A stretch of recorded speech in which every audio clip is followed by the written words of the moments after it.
She said, if you spend $1 without talking to me about it, that's it. You've hidden 77,000 and you come to me now because it had happened 3 times. I just thought maybe I'm throwing good money after bad. I felt like I made it too easy.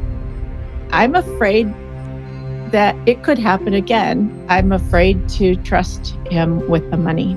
If you had to describe how you think she feels right now, what would you say?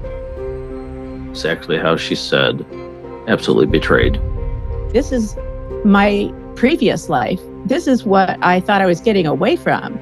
I know what it's like not to trust somebody, and it's extremely hard to get that back. And we have less time to earn trust back. So where'd the money go? That's what I want to know. Today, I get the chance to speak to Dana and Jim. They're both 58 years old, both nearing retirement, and they're worried if they will have enough. This is the second marriage for both of them. One of the reasons I love this podcast is I get to share stories from people in all different parts of life. Young, old, millionaires, people with $200,000 of debt, gay, straight, immigrants, people who live all over the world.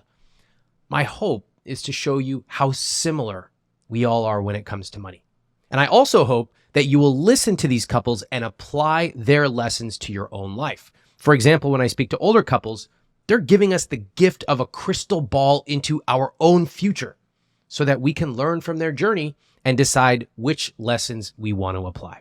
Now, for Dana and Jim, there's something shocking that happened that broke their financial trust. And they realized it as they were filling out their conscious spending plan. Let's get right into it.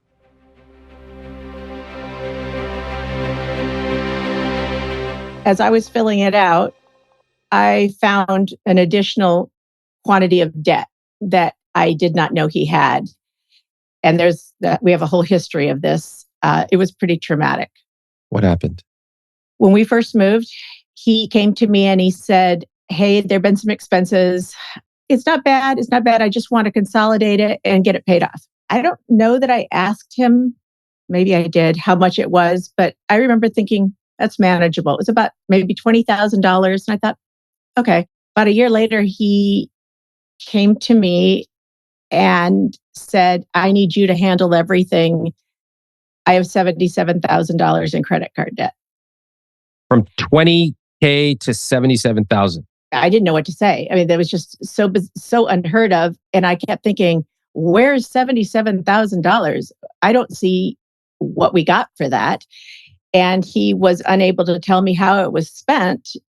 I was furious. That whole concept of financial infidelity, like you've hidden 77,000 and you come to me now. But I tried to be calm in the moment because it's a problem and it had to be fixed. And he just kind of said, can you fix this? And I put together a plan. And he said, I'm going to work really hard and I'm going to do all these things. And so I said, okay, you're good. And, I didn't monitor him day in, day out. And then after filling out the CSP, I found another 22,000. Wasn't that much. It wasn't. Okay. I don't remember exactly because by that point It was kind about of 12 more. But I was like, I can't believe that this has happened 3 times. I can't trust this person. This is my previous life. This is what I thought I was getting away from. I thought I could, not monetarily, I thought I could trust him. And it felt just like finding out he was seeing somebody on the side. I mean, it felt that bad. It's been tough since then. Thank you for sharing that. I'm sorry you've had to go through that. And Jimmy, I definitely want to hear your perspective. Dana, how long ago was that conversation? A month ago? Okay. Maybe? No. 2 months? More recent? A bit farther. Whenever we filled out the CSP. Yeah, it's February. So it's 2 months. Okay. Is that a big difference, Jimmy? Whether it's 1 month or 2 months ago? No. Okay. How come the need to correct? I'm curious. Sometimes I don't feel like I'm being heard. So I feel like I need to, when I can, positively say something that's right or not right. I could promise you, you're going to have a chance to be heard today. Okay. I guarantee that. Let's rewind to that CSP conversation. She handed you the CSP, which had some numbers filled out. What do you remember feeling when she handed you that CSP? Sick. Why? Because I knew that I had failed utterly. Mm. I was in debt an incredible amount and didn't know if I was going to be able to claw my way back out of it. Okay. All right. So you filled out some numbers, and then what happened? She justifiably got very angry. Mm. So, we have our problems because we're human beings, but I really do enjoy being with her. Mm. And she's fun to travel with. Okay. I appreciate that. Just to go back on that last thing you said, we have our problems. Let's zoom in on the money stuff because that's why we're talking today. Mhm. The collective you, have your financial challenges because what? It's not because you're human. What is the primary reason that you have the financial challenges that we're talking today? I didn't have a plan. A lot of people don't have a plan and they don't end up in $80,000 of credit card debt. So where'd the money go? That's what I want to know. Me too. Robbing Peter to pay for all the gas, electricity, the gas in the vehicles, everything was having to go on a credit card. So at that point, we're already at 20,000 plus. And then, we had some furnace issues about 3 times. Those were about $1,000 every time it happened. Okay. And then I've done some stuff that just hasn't went well. I've raised cattle and always made something on that. Well, I haven't done so well this time because I was let's just go through the numbers. How much on the steers? about 7. 7K. All right. So far, you're at 30K. How to get to 80? When we went on trips, it just depended. It was usually minimum 1,000, sometimes 1,500. Times how many trips? 3. All right. $5,000. Okay. What else? I bought clothes when I shouldn't have. That's like $1,000. There's probably more than that. Wait, what? What type of clothes do you like, Jimmy? Speaking my language all of a sudden. We went to Italy. Uh-oh. I don't like to shop. Uh-oh. He went into each place trying on leather coats, leather bags. Yeah, okay, just so you know. He wears cashmere socks. No. They're Paca. Okay, they're Paca. they're from alpaca, and it's the same idea. They're expensive socks. Well, it's more than $3,000, so it's probably closer to 5 or 6. Because it wasn't just for me; I would buy stuff for other people too. Right. I love giving gifts. Mm-hmm. What else? I had to put some tires on my truck. I had to put some tires on my car. We're at $40,000 or 41,000. Get me to the next 40K. There was stuff in when we were working on the basement that I did. I paid for part of that. Oh. And I have had to more than one time buy medicine for my mother. How much did that cost? About $400, and I have done it 10 or 12 times. Okay. You told me she reimbursed you. No, not for a while. And he does have a thing for watches, but No, Dana, I haven't bought a watch. Dana, do you know why he didn't tell you? he was embarrassed. Yeah. And he wanted to be, I think there was, maybe I'm just guessing, the discrepancy in our lifestyles for the last 30 years is so huge. And I think it's been hard. I know he wants to provide things, and I think he wanted to make me happy. Mm-hmm. It just backfired when it made me really unhappy. Jimmy, what do you notice about all those things that you just shared with me?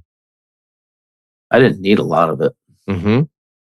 I didn't have a plan because, and I'm not trying to use a buzzword, I didn't have any backup money for that like I should. Okay. What else?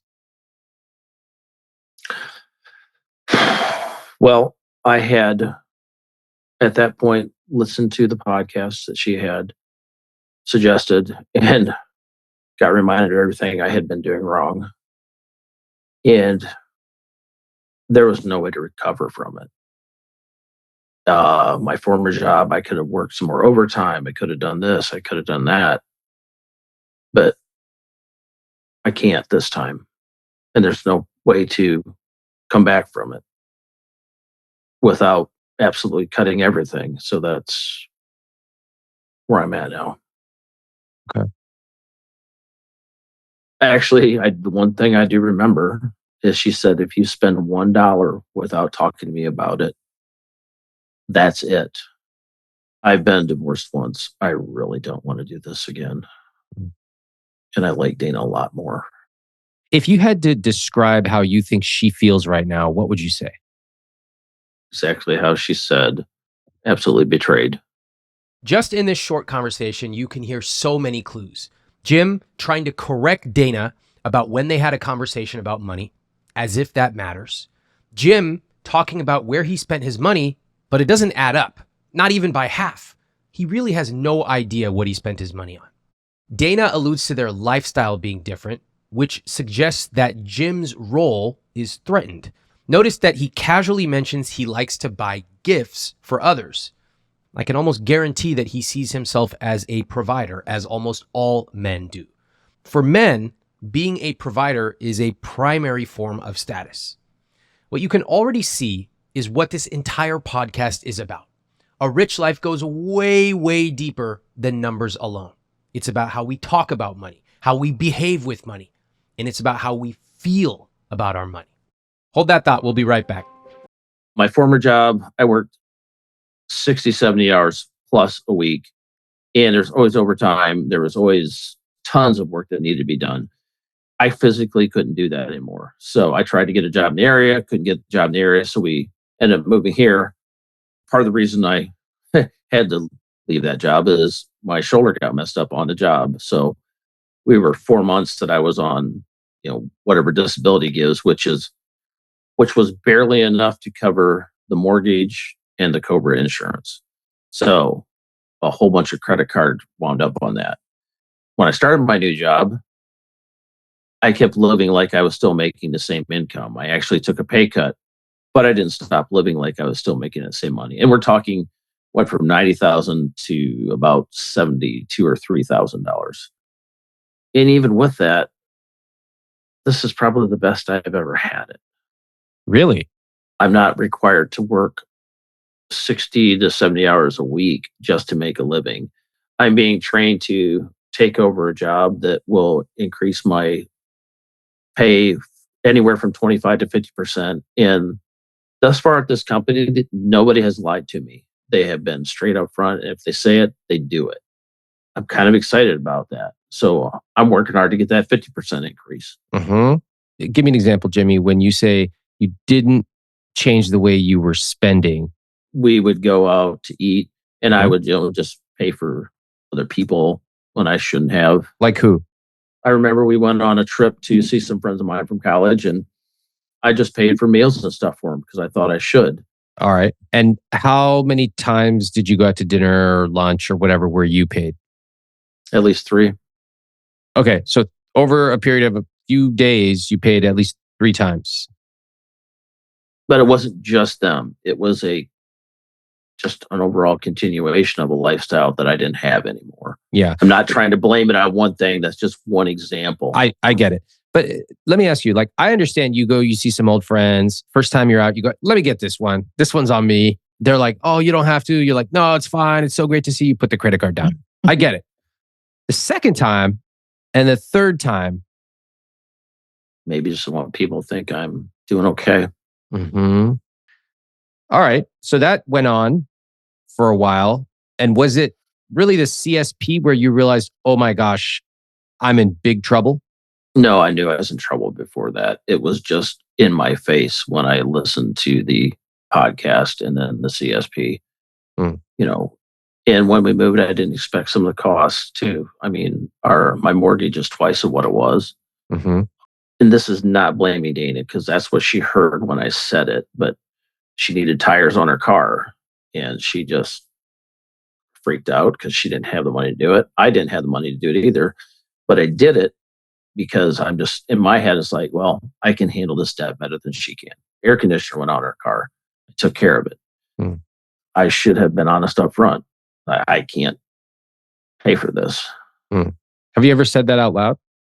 I've used them in the past, and in my first marriage, there was a lot of times where the kids would want something. We're just like, we can't do that. Okay. I'm sorry. Okay. That's interesting. So you have that phrase. I have the capability. Yes.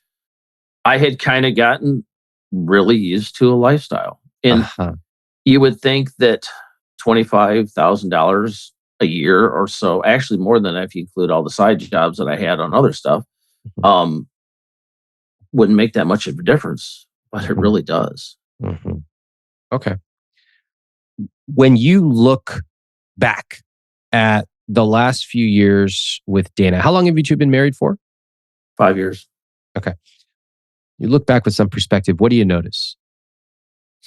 That I should have given her some control a long time before I did, because she's better at it. But right from the beginning, she had her money, I had my money. I wish I had done that different. But I can't keep living in I wish I would have, because I have a lot of those. Mm-hmm. Thank you for sharing all that.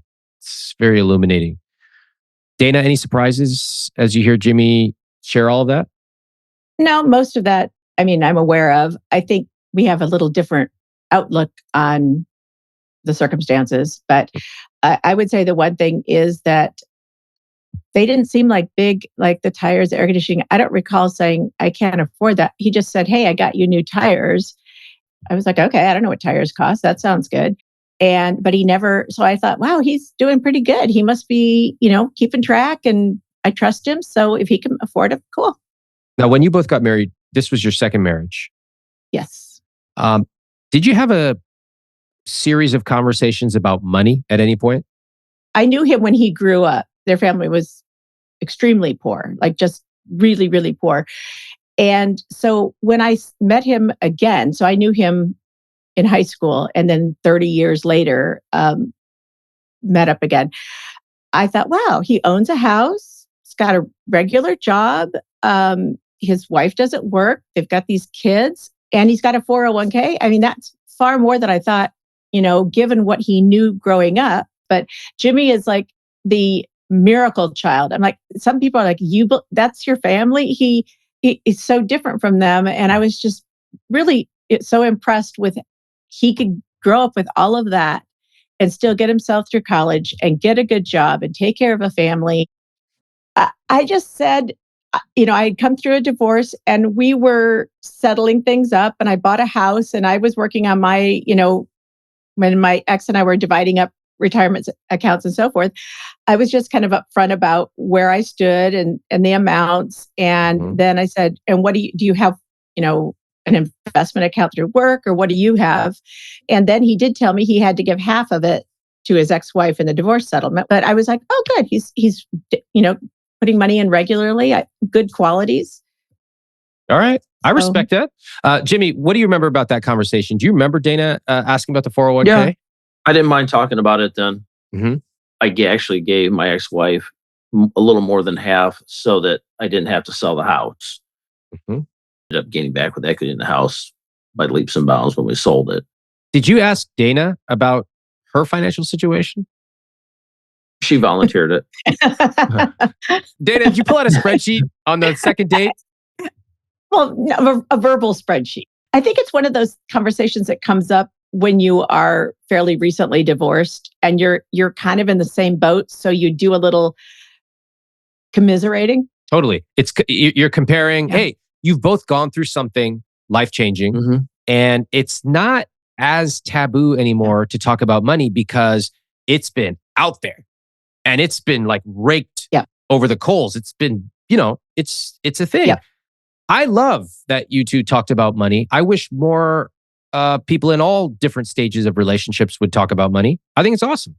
It's not just, I know we're focusing on that debt and it's huge and it bothers me, but it's not a character flaw. He's a person who really has worked incredibly hard and genuinely is not someone to lie and deceive. It has been that, but it's not in his nature.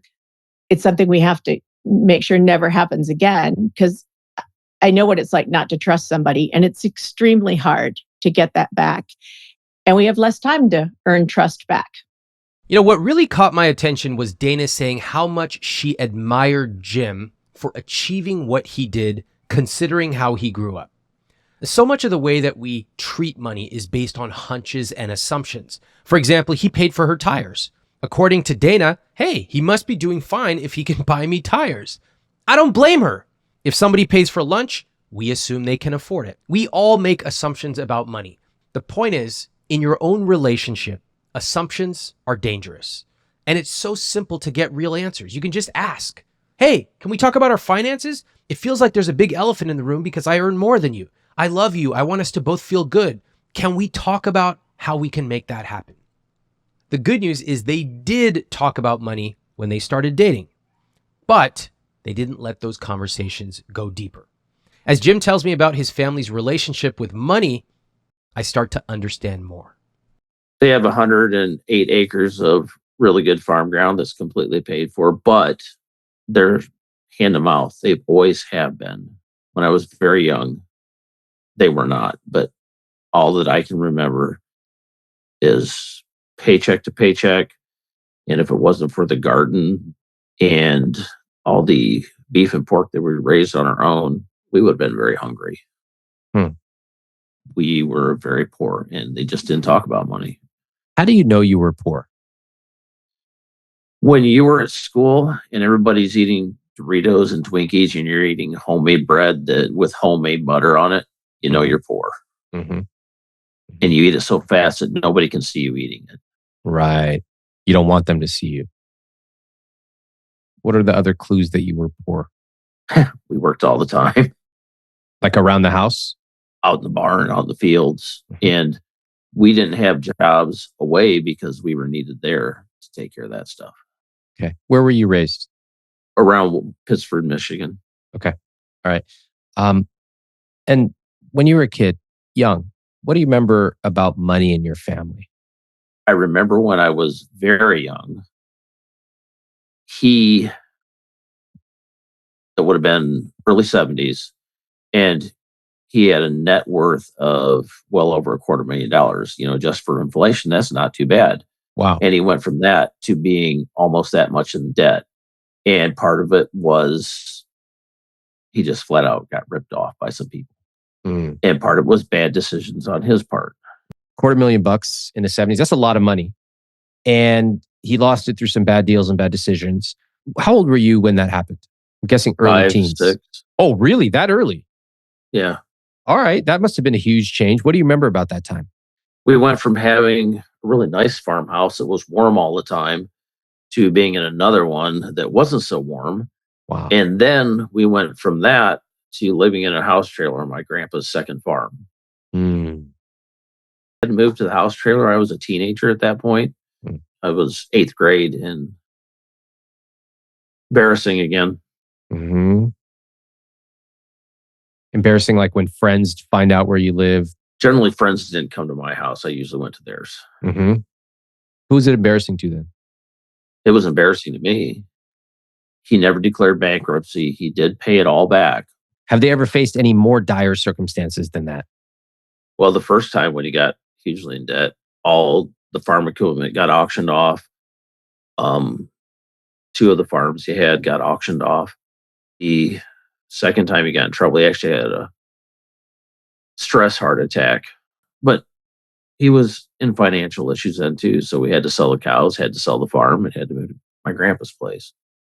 So yes, there's been consequences. Did he change his financial behavior? No. Okay. Any siblings? 2. What's their relationship with money today? Horrible. Really? How Yeah. so?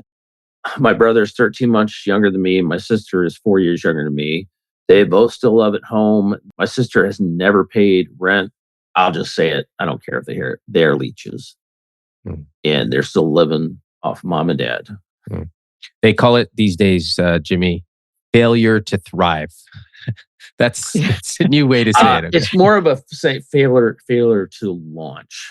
So they're in their 50s at this point. Okay. All right. Did your parents spend a lot of money on anything?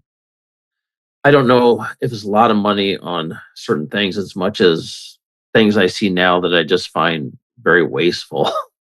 My grandfather had Belgian workhorses, the great big ones. Mm-hmm. It was a hobby for him, and he could afford it. When he passed away, my dad took that on.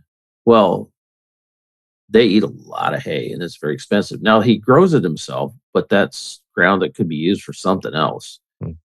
And then my dad has a number of antique tractors that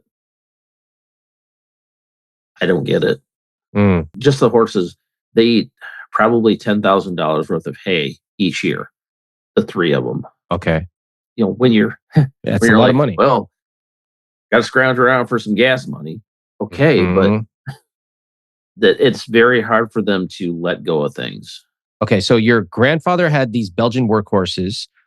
Your dad then took them on, spending tons of money that he very likely did not have. Is there any relationship between you having steers and spending $7,000 on steers versus those Belgian workhorses? No, I was trying to make money with them. When I was making some money before we moved, but then after we moved, prices went up on the commodities that went into them. Now I'm just ready to throw my hands up in the air and say I can't make money on this, so I've got to find something else.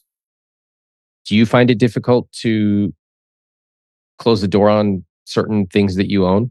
Oh yeah, because that's something I'm good at, raising steers, Uh-huh. but I'm not making money at it. So, It sounds eerily similar to your dad. but I don't have any out here anymore. I have not bought anymore. I actually just sold two of them yesterday, of the ones I had left. Okay. What do you make of the fact that they are still living what you describe as hand to mouth? I don't understand it, but I hope they never hear this. They don't have the internet. I said, I've become my parents. Mm-hmm. In what way? I let myself get buried in debt. I shouldn't say even let, because that sounds like, oh, it just happens. I did it. Good catch. Language determines our future, and it also characterizes our past. I love you taking an active role. I did that. Once you take agency, you can also change that. So I appreciate that. Did you go to college? Yes. You did. Okay. And your siblings? No, my siblings didn't even graduate high school. Got it. Okay. Did you graduate from college? Yes. How'd you pay for that? Loans and whatever money I could earn. Mhm. And I paid it off in 6 years. How'd you do that? I hated the debt, so I paid it off. Any What? money I could make went with Wait a minute.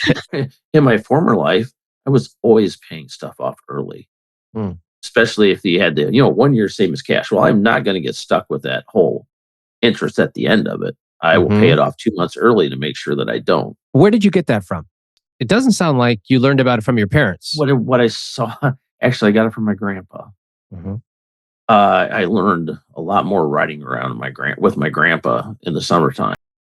He was not loaded. If you looked at him, you thought he was just a dirty, stinky old farmer. Mhm. But he always managed his money well. He was able to buy and pay off 2 farms.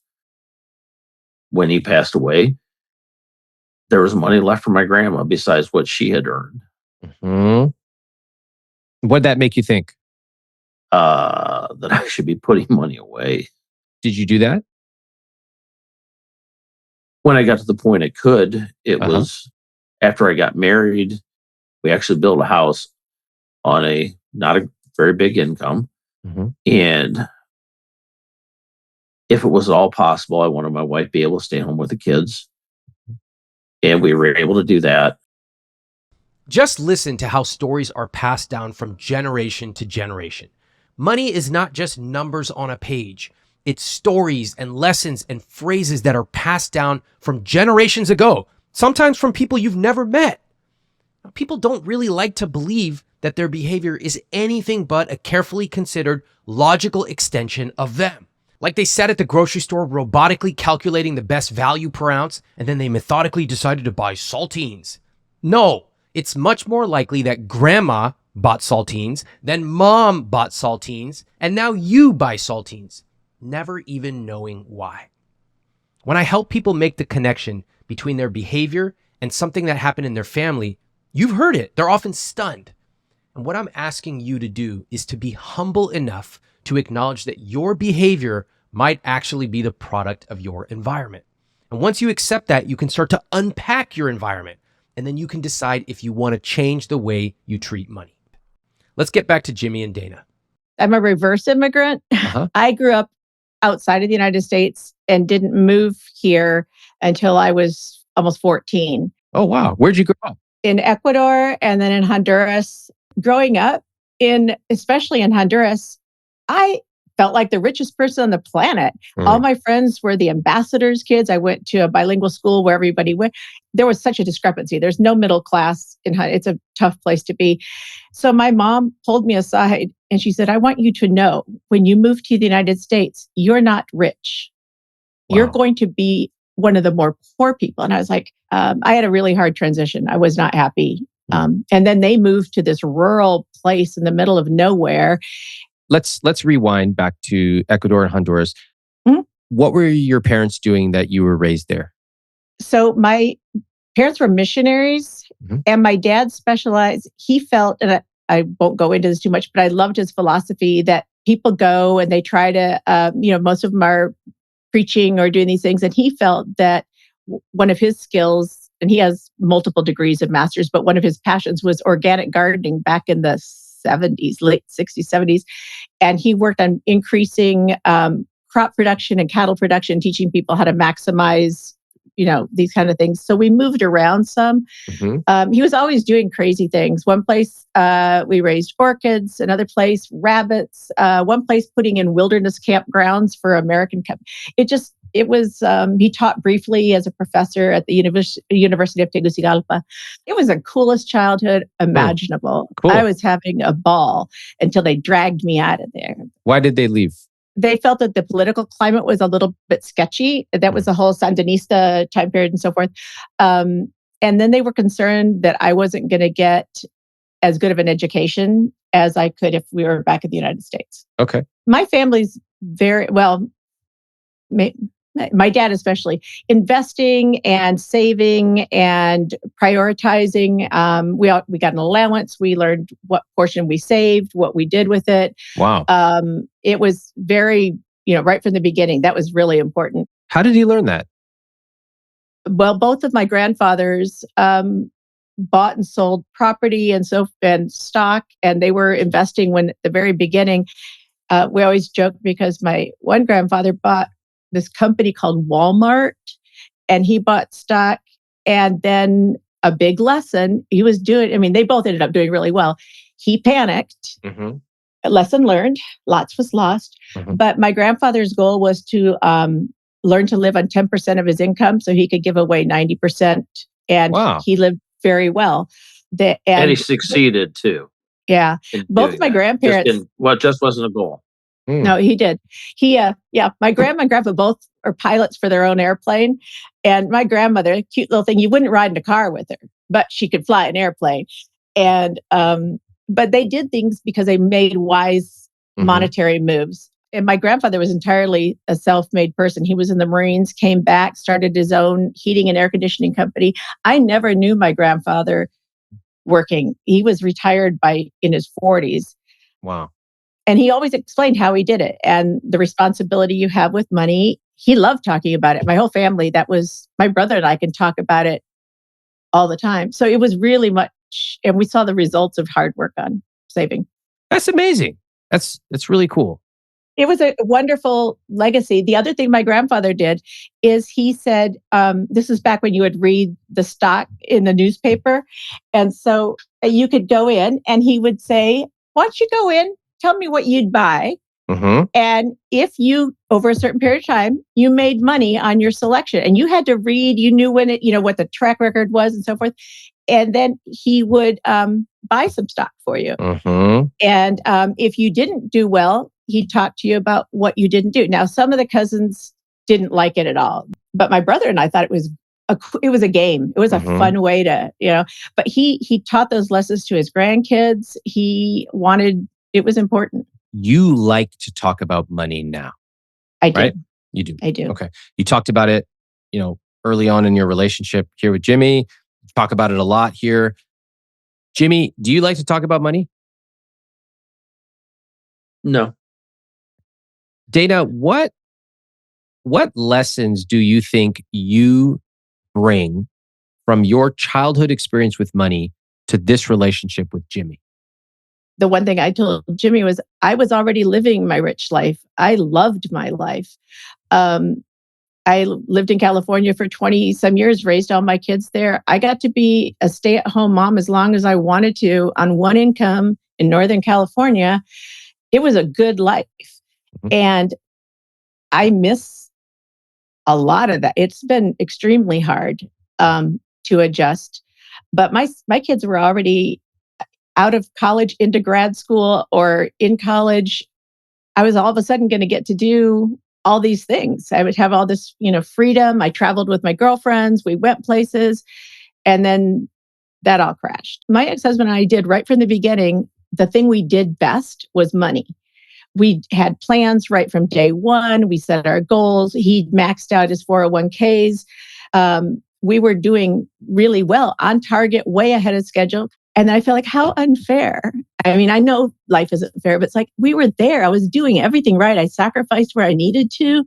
Yeah. It felt a little bit like I'd lost ground and fallen out of the structure that I was in before, the whole social structure and everything I ever was a part of. And I felt like people would, I guess, feel kind of sorry for me. Like, oh, she had it so good. And now, So, and I get a little, moving from California to Michigan, everyone says, why? And then I get to tell them why. And it just feels like a downgrade.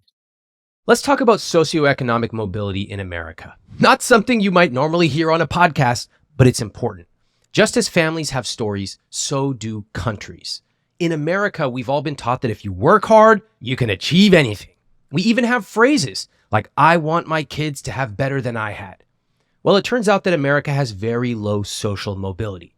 If you were born poor, odds are very good you will remain poor. If you were born wealthy, you'll probably remain wealthy.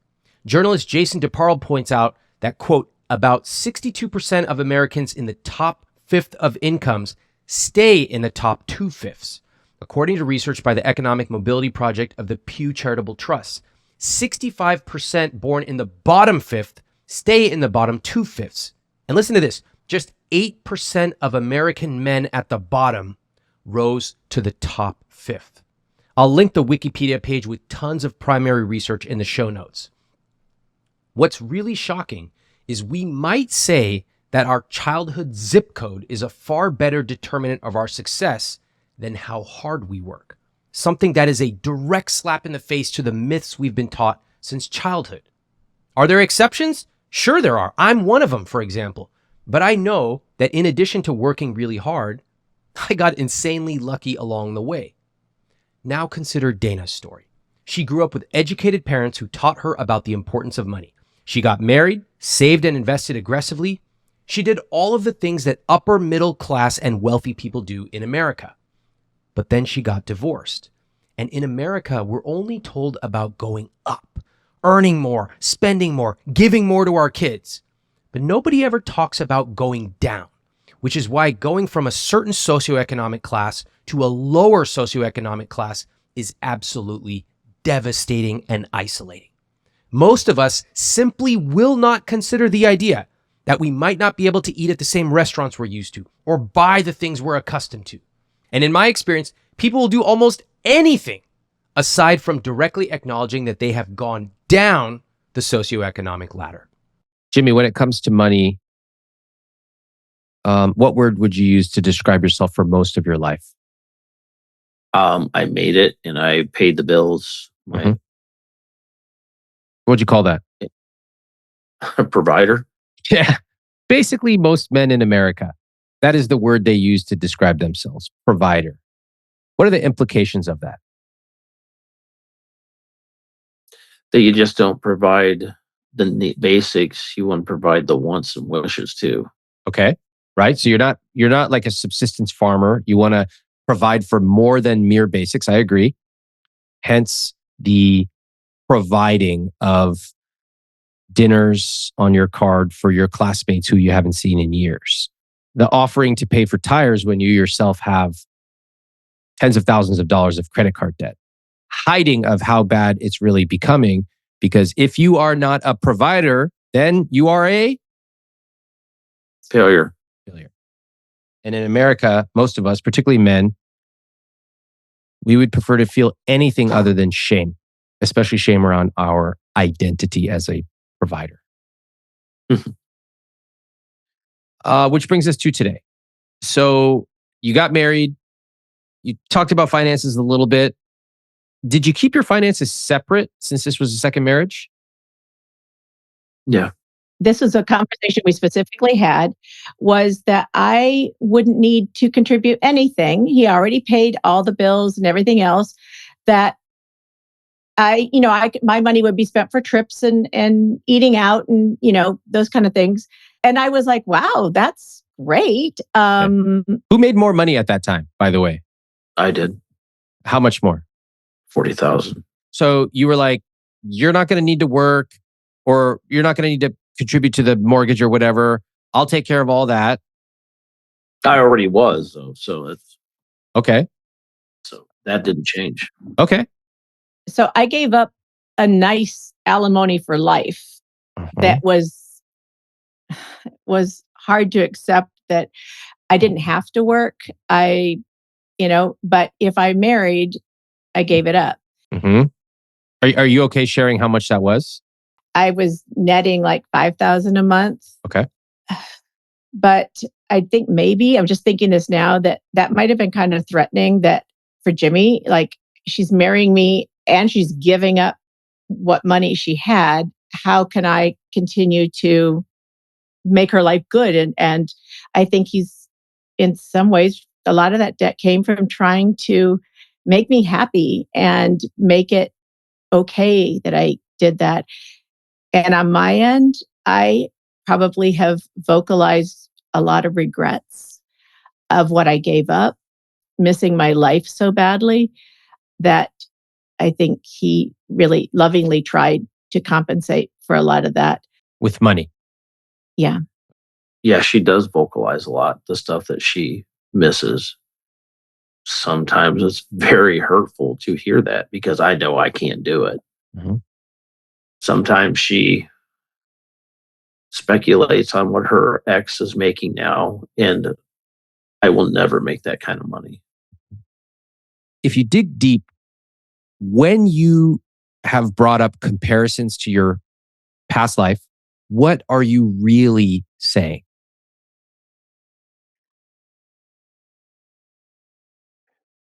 I don't like living in the Midwest. It never is going to feel like home. The 4 years I spent in high school, it doesn't make this my home. I mean, I want to know that we're going to, in a few years, maybe we could move to another place and try something different. And I'm unhappy a lot here. It's a different environment. It's people. It's hard to meet people. So I think more that I'm not happy here. Yeah. I think that's honest. Jimmy, that's no surprise to you, right? You've heard it before in different ways. Yes. Okay. And you can understand the crux of the difficulty here, which is, Dana, you're saying, I'm not happy here. Mm-hmm. But first off, this is generally where Jimmy grew up, and if we are wide enough geographically. So it's kind of like it's like somebody saying, like, I don't like Indian food to me. I'm kind of just like naturally insulted. I'm also like, you have the worst palate in the world. You don't like Indian food? What's wrong with you? Get out. But even more importantly, all jokes aside, it is Jimmy's like, Jimmy, who sees himself as a provider. So, I can't afford for us to go to Northern California or to take these vacations. And so what is he to do about it? spend a bunch of money on certain things just to reinforce to himself that I have money, even though it's racking up debt, and then avoid talking about it?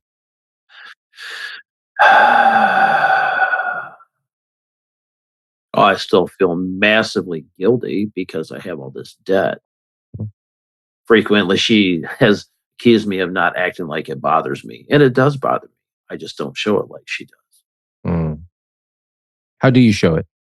She probably doesn't even see it because it's usually at night when I can't sleep. Mm-hmm. What can I do? What can I get rid of? What can I sell? How can I make extra money? Mm-hmm. You know, I'll tell you, Jimmy, I knew you were poor growing up before you told me you were poor. I knew you were poor before Dana even told me you were poor.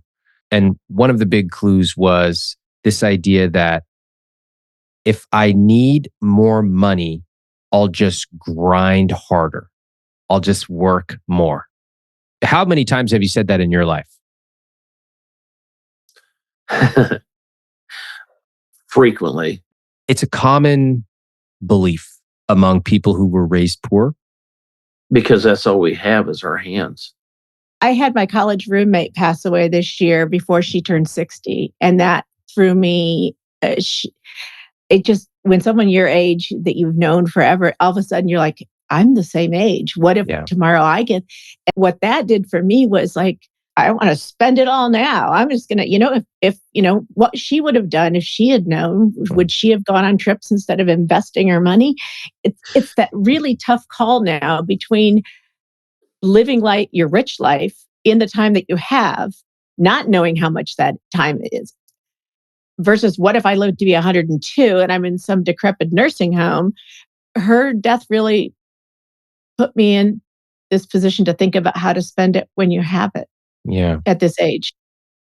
Dana lost her dad, her friend, and her favorite uncle all this year. Her desire to do things went in overdrive. And so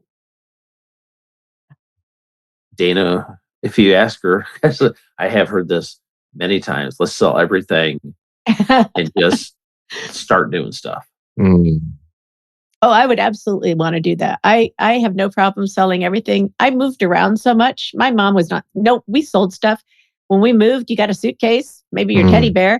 We had to sell our dogs every time we moved. So I'm not attached to things. As an interior designer, I love beautiful things. I love decorating houses. But I don't have to have that stuff. Things that are beautiful. And when I see it, it's almost like there's this, I can't describe it, but it's almost like this pain you get when you see something that's just magnificent. But I would rather those things happen in the form of experiences. So I absolutely would sell everything tomorrow and just travel. But I realize unrealistic, that you can't do it all the time, not in the position that we're in. But would I do it? Oh, yeah. She wants to live close to water. So I actually threw something out at her like a month ago. Said, hey, there's the Carolinas. That's close to water. So, all right. So you're open to that. What do you think about that, Dana? Just conceptually. The Carolinas, or just the fact that he's willing? I already know you don't like the Carolinas, so let's just put that aside. But the fact that he's willing. I think that's wonderful. We'll open up their conscious spending plan after this. Let's take a look at their numbers. Keep in mind that Jimmy has 2 kids at home, so packing up and leaving is not realistic today. Their assets are $637,000, which includes a house, 3 vehicles, and farm equipment. Investments, $636,000. Savings, $35,000. Debt, $448,000, including $77,000 of credit card debt, a $6,500 car, and $365,000 mortgage. Net worth, $859,700. Dana, read off your combined gross monthly income, please. This number. $18,782. That's a lot of money. It's deceiving. Hold on. Before you go on and minimize it and tell me all the reasons it's not real, just everybody look straight at your cameras. Did you know that you make $225,000 per year? Yes. Jimmy? Nope. Okay, thank you for maintaining my average of 50% of people don't know how much they make. All right, Dana, go ahead. Tell me all the reasons that it's not real. It's variable. What else? So to come up with a number, I just averaged out a year, but the money comes in very differently than that. Mm-hmm.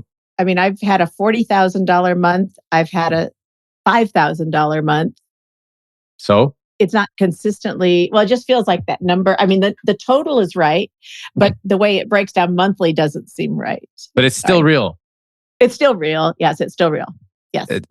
Dana, come on. When I'm walking around and at the end of the week or the day, I look at my number of steps and it's like some days are 6,000, some days are 22,000 and it averages it out. That number is still real. That's a great example. Yep, I agree. You make $225,000 a year, which is a fantastic income, especially in the area that you live. Fixed costs are at 69%. However, we can see that there's a massive disparity here. And Jimmy's fixed costs, just so everybody knows, are 97%. So basically, all of his income is going to fixed costs.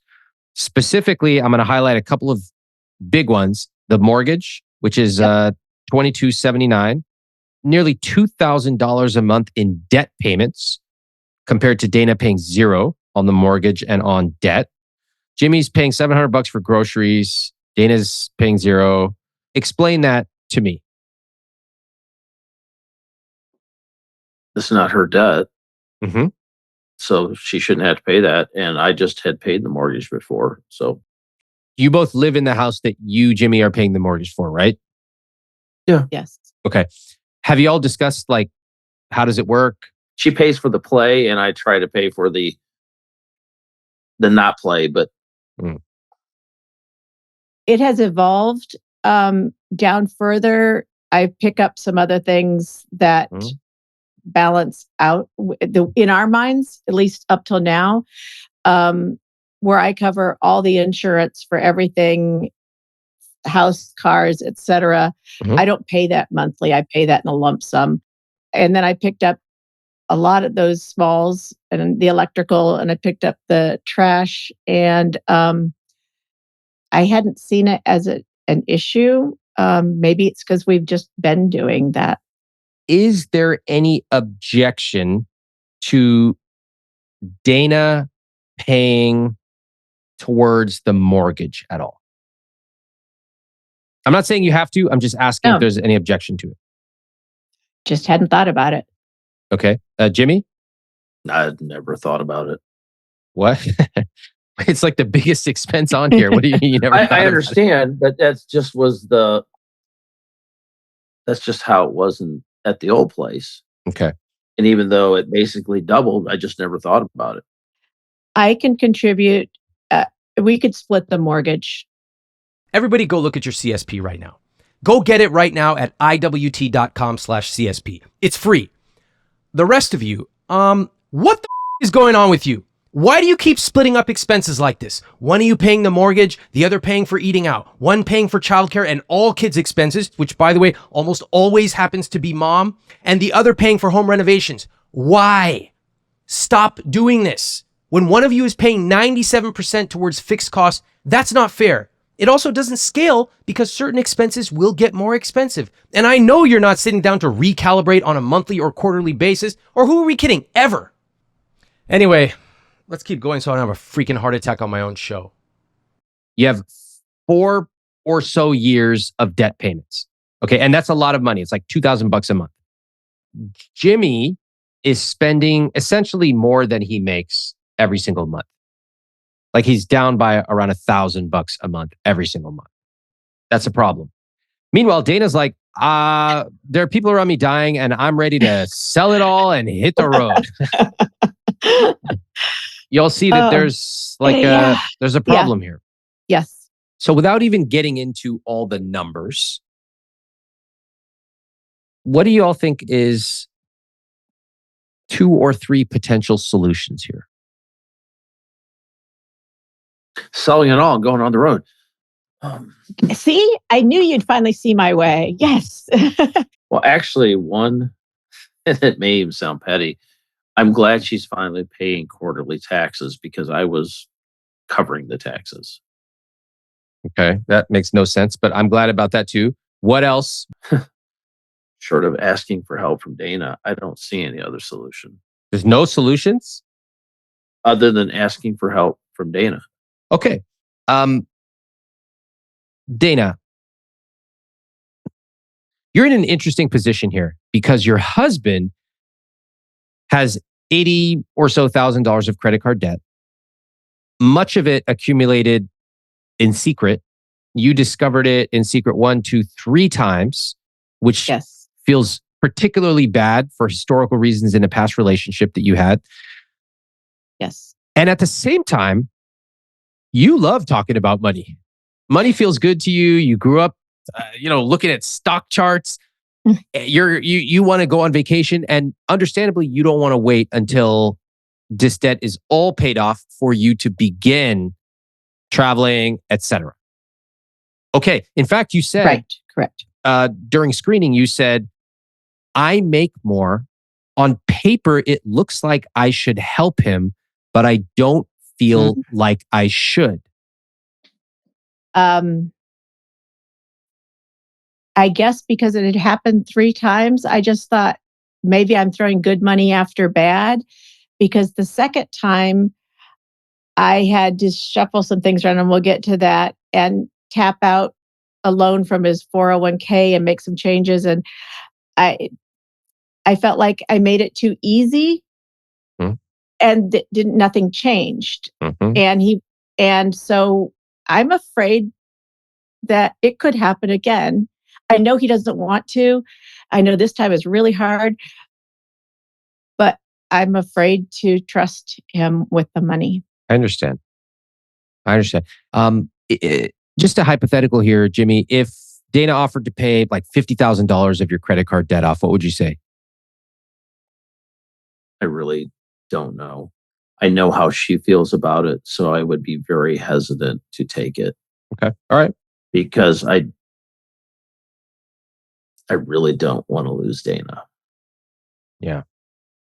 Being divorced after 30 years of marriage and a whole family and life, I'm holding on to that kind of just in case. Like, if I put everything in, and I know I'm supposed to be all in, I get that, but it's scary.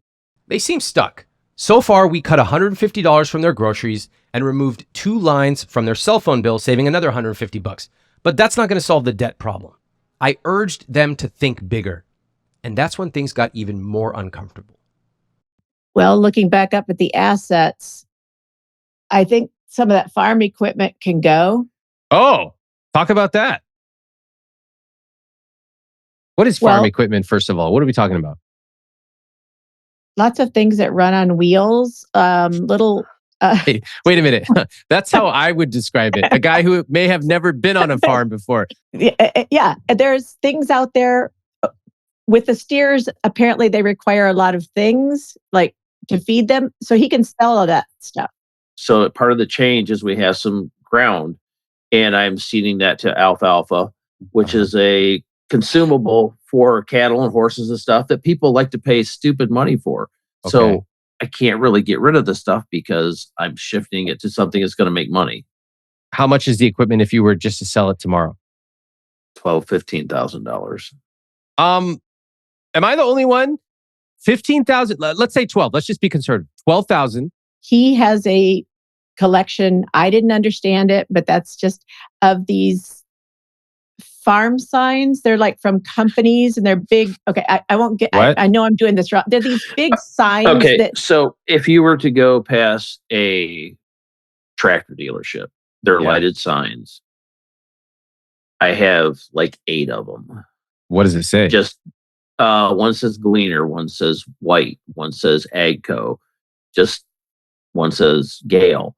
And then I also have older when they use metal signs. Like I have some back that are close to 100 years old. These are like collectibles? Actually, yes, that's what she's getting ready to say. She knows how much I absolutely love these signs. I used to have the lighted signs on Wait, my pole barn where we used to live. It's okay. It's okay. How much are they worth? That's all I want to know. It depends. In the area of $10,000 to $15,000, depending on who's there, and they're gone or going to be gone. They are? They're going to be an auction. Oh, all right. Great. 10,000 for the signs. We're at $22,000, right? Mm-hmm. That's a lot of money. And there's more. What? He has Tell me. all the pedal cars. I didn't know about them either. They're like little. What's that? They're like little baby tractors. They're going to the auction too, though. They're ride-on tractors. I just okay. Here's a crazy thought, but it's self-serving. We have 10 acres. We don't need 10 acres at all. There's a second road that goes back to the barn, and instead of planting alfalfa, I would just sell off. I mean, land has, I don't know enough. This isn't my thing, but I don't see why we have all this land if we don't have steers. I know it's hard because people in Michigan and this area, they like to have acres of stuff. Just say the idea. Sell it. Amazing. Don't know if it's a good idea, but I love that you propose that. So let's just catalog so far what we've heard so far, because we started off with $150 a month saved on groceries, which I applaud. Great job. Nice. But now we're talking about heavy equipment. We're talking about $10,000 in signs and potentially some acreage, which may or may not be available to sell. Like, this is big money. Jimmy, I want to check in with you. Let's just start one by one, and then let's talk about the whole thing. Selling the signs, you said, is already happening, correct? Yes. Okay, great.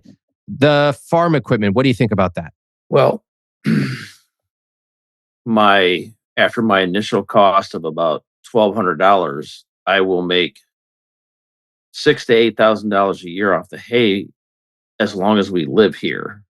I don't have an initial cost after that. Now, it will go down some because it won't be as productive on year 7 as it is on year 2. So if I sell that equipment, I no longer have the ability to make that income. $6,000 a year, roughly? Yeah. For like 4 or 5 years, something like that? Yeah. Okay. So in your estimation, you've already spent money on the equipment. It's about to start making the most money that it's going to make. So keep the equipment, make the roughly $6,000 a year. And then when I'm done, I get rid of it.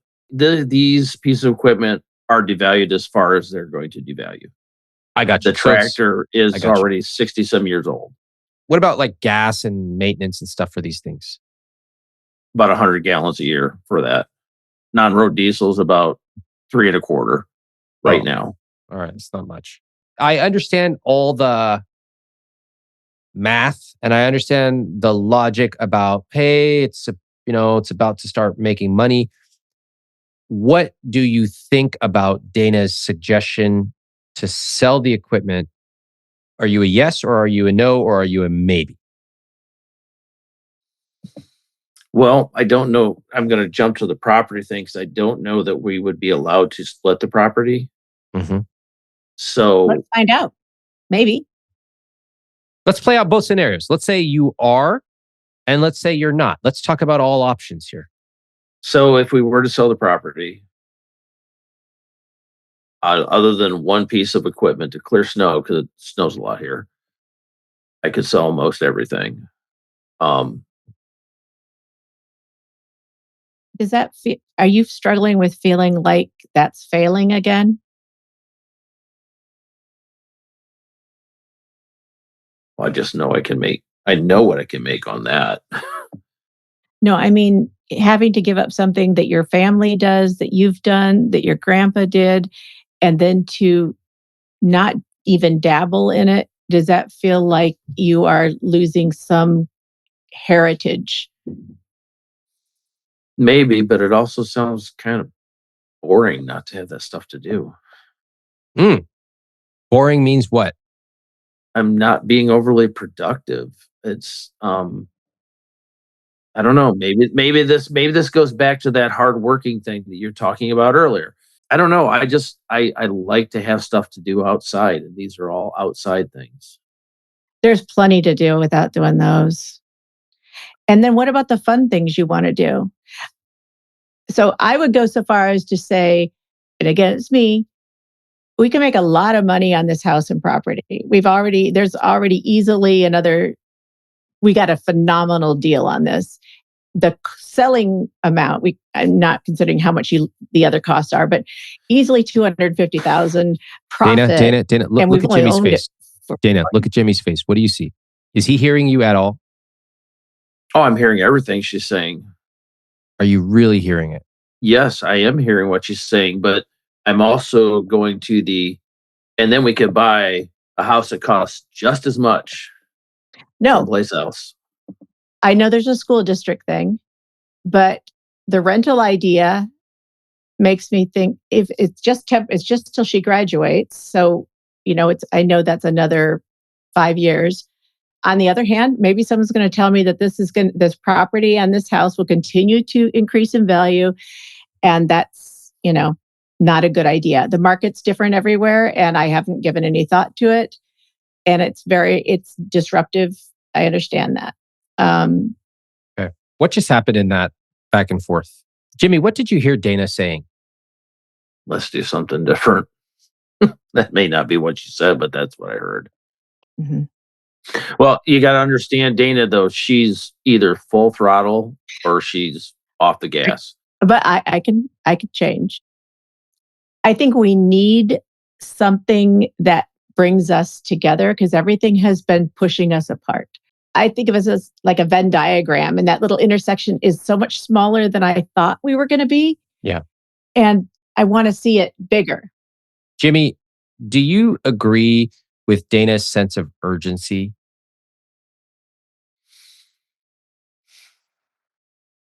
Not as much, but I also haven't had the losses she's had. Mm-hmm. And by saying that, that's not saying I'm unwilling to look at it that way. I'm probably going to lay in bed tonight. Well, how much of this is, like you said, legacy? Now, you didn't use those words, but that's what it is. Legacy, expectations.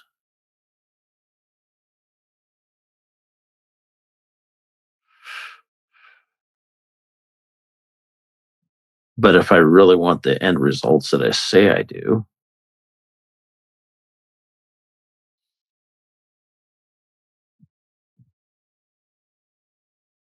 I don't know. I think we ought to look into seeing if we can sell the property. That's actually a lot of options. They could trim their fixed costs, which they should do anyway. Dana could pay for some of the mortgage. They could sell the farm equipment, the steers and the collectibles. They could sell off part of the farm. But that is where we hit a snag. We got stuck, and I couldn't get the conversation to go any further. I learned from our conversation that I need to really work on developing a new version of Rich Life and not trying to get the old version to fit into the new one. And that I'm also going to look into the post-nup, and I think that will just give me a level of comfort. So all in all, it was really helpful and worth it all. So thank you so much. So what I learned, I need to look outside the box, look for bigger things, different things that I can sell, not lock myself into something. What surprised me is honestly just how personal Ramit is. And I didn't know what to expect. I mean, yes, I've watched videos, I've listened to podcasts, listened to the book, but you just never know till you actually talk to somebody. It's actually a lot of fun. What I'm going to do is I went out and took stock in everything I have out in the barn, and I found a number of things I can sell that should add up to about $6,000, and going to get that sold and put it to the debt and then do more digging. Thanks. Let me just tell you what I would do. I would have a series of clear conversations about the rich life. I would use the IWT journal, which would help them get out of their heads and really design a rich life with specificity that excited them both. Based on what they told me, I would simplify so much. I would sell all the farm equipment, collectibles, anything around the property, and if possible, part of the property itself, then pay off the debt immediately. Next, I would recalibrate the relationship, including having Jimmy take on more financial responsibility, and I would split the expenses much more fairly. If I were Dana, I might consider a post-nup. And finally, I would start making moves in anticipation of when the kids are old enough to leave. That might mean selling the entire place and renting now, using that money to invest, or it might mean building up a larger savings account. And with a few years of planning, they truly could live their rich lives.